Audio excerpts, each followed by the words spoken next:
Yang berikutnya adalah seluruh anak-anak yang di bawah umur, baik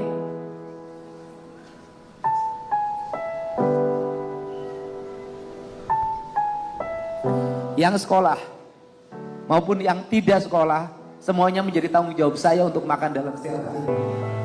Pak Sekda tolong dicatetin, dan Kepala Dinas Pendidikan mencatatkan yang sekolah untuk tetap bersekolah. Yang SD tetap sekolah SD, yang masuk SMP masuk SMP, yang masuk SMA nggak boleh putus sekolahnya. Dan semuanya menjadi tanggung jawab gubernur untuk pendidikannya dan makannya.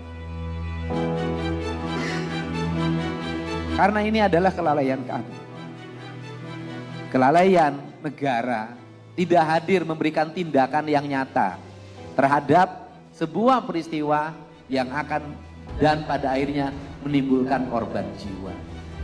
Jadi ibu gak usah khawatir terhadap makan dan susu anak-anaknya.